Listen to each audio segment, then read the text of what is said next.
The old Ford rumbled. It coughed down the dirt track. Dust plumed behind me, a fading brown cloud.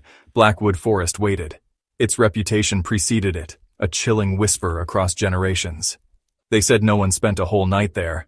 Not and stayed sane, anyway. I gripped the wheel tighter. My knuckles were white. A dare. It always starts with a dare, doesn't it? A foolish boast in a dimly lit bar. Now the sun bled orange across the sky. Dusk was settling. The trees ahead looked like grasping claws. My car groaned to a halt. The engine ticked, cooling in the evening air. Silence descended. A heavy, thick silence. It pressed in from all sides. I stepped out.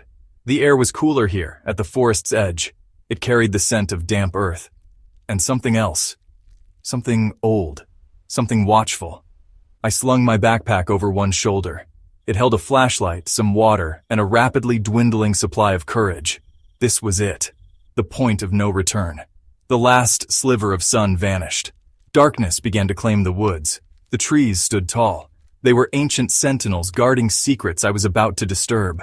I took a breath. The air grew colder. A chill that had nothing to do with the night. It seeped into my bones. The trees were dense here, their branches intertwined high above. They blotted out the last vestiges of the twilight sky. Darkness was absolute. I fumbled for my flashlight. Its beam cut a nervous swath through the oppressive black. It illuminated gnarled trunks. Twisted roots snaked across the ground like petrified serpents. Every shadow seemed to writhe. Then I heard it. At first I thought it was the wind. Just the wind sighing through the leaves. But this was different. It was softer, almost like voices, faint, indistinct, whispers. They seemed to come from everywhere, and nowhere. I stopped. I held my breath, straining to listen. The whispers continued. They were too low to understand, but the intent behind them felt clear, unwelcoming, malicious. My heart began to thrum a nervous rhythm against my ribs. I told myself it was my imagination, the power of suggestion. The stories about Blackwood Forest were working their dark magic on my mind. But the feeling persisted, the feeling of being surrounded, of unseen mouths murmuring just beyond the reach of my light.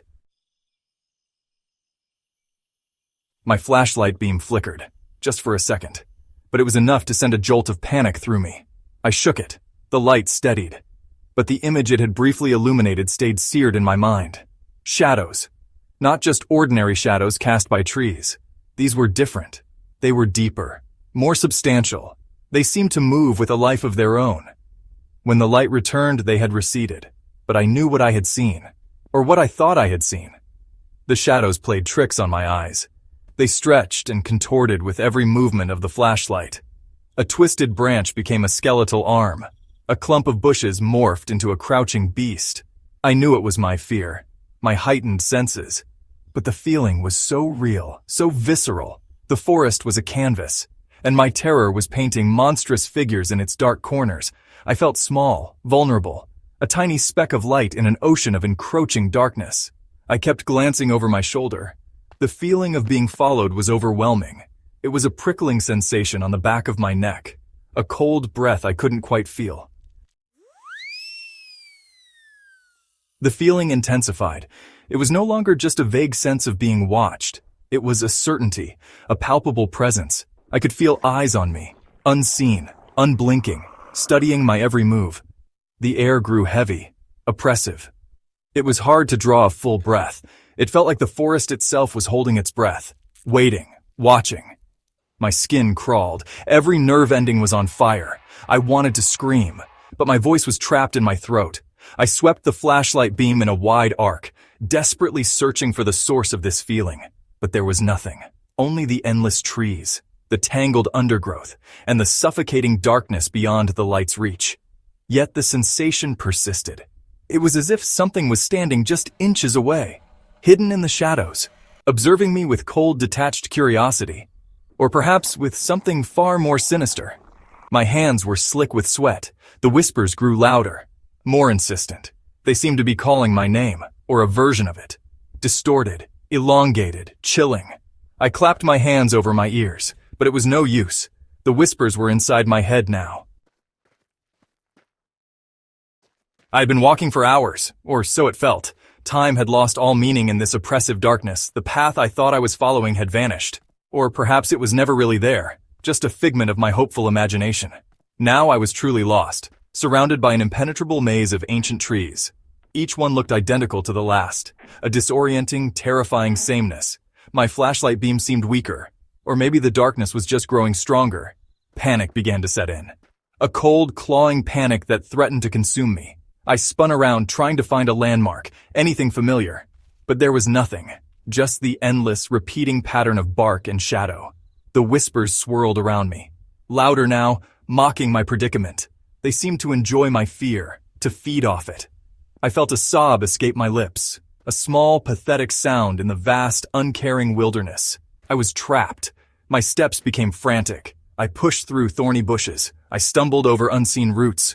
My clothes were torn, my skin was scratched. But I didn't care. I just needed to find a way out. A sudden chill descended. It was different from the earlier cold. This was a biting, unnatural cold. It pierced through my jacket and settled deep in my marrow.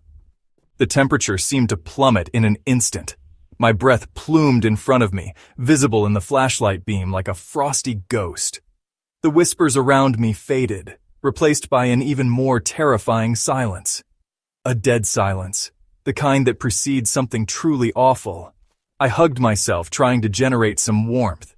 But the cold was not external. It felt like it was emanating from something nearby, something ancient and malevolent. The hairs on my arms stood on end, not from the cold, but from a primal fear. A fear of the unknown, of the unseen. I slowly turned, sweeping the light around me, searching for the source of this icy presence. My teeth began to chatter uncontrollably. Then I felt it, a touch. The silence finally broke, not with whispers this time, but with a sound. A distinct sound, a twig snapping, close by, too close. My head snapped in the direction of the noise. My flashlight beam cut through the darkness, illuminating nothing but tangled undergrowth. But the sound had been real, undeniable. Something was moving out there. Something was stalking me, no longer content to just watch or whisper. My heart hammered against my ribs like a trapped bird. Every sense was heightened. I could hear the frantic thumping of my own pulse in my ears. The rustling of leaves sounded like footsteps. The creak of a branch sounded like a drawn-out groan. The forest was a symphony of terror, and I was its unwilling audience. I stood frozen, paralyzed by fear, unsure whether to run or to hide or to simply give in to the inevitable. Another sound, a soft footfall, then another, closer this time. Definitely closer. It was circling me. I could feel it. Panic finally took over. Pure, unadulterated panic. I turned and ran. Blindly, recklessly. I didn't care about the path. I didn't care about the direction. I just needed to get away. Away from the sounds. Away from the whispers. Away from the cold, unseen presence that hunted me. Branches whipped at my face. Thorns tore at my clothes, but I barely felt the pain. Adrenaline coursed through my veins, fueling my desperate flight. The flashlight beam bounced erratically, illuminating fleeting glimpses of a nightmarish landscape. Twisted trees, grasping roots, deep shadows that seemed to reach out for me. I stumbled. I fell. I scrambled back to my feet. My lungs burned. My legs ached. But I couldn't stop. I wouldn't stop. The sounds of pursuit were right behind me. Or so I imagined. Every rustle, every snap was my pursuer gaining ground. I ran until I could run no more. My chest heaved. My vision swam. I collapsed against the trunk of a large tree, gasping for breath. For a moment there was silence, only the sound of my own ragged breathing. I don't know how long I lay there, curled at the base of that ancient tree, waiting for the end. The sounds eventually faded. Or perhaps I just stopped hearing them. My mind retreated into a numb, protective shell. The next thing I knew, a faint gray light was filtering through the canopy. Dawn. It was a weak, hesitant dawn, but it was light. The oppressive darkness was finally receding. Slowly, reluctantly, I pushed myself up. My body ached. I was covered in scratches and bruises. My clothes were in tatters. I looked around. The forest in the dim morning light looked different, less menacing, but still unwelcoming. The trees stood silent, their secrets held tight. Had it all been a nightmare? A figment of my terrified imagination? The logical part of my brain tried to rationalize. Stress, suggestion, fatigue. But the chill in my bones remained. The echoes of the whispers still lingered in my mind. The memory of the cold touch on my cheek was too vivid. I stumbled through the undergrowth, moving towards the growing light.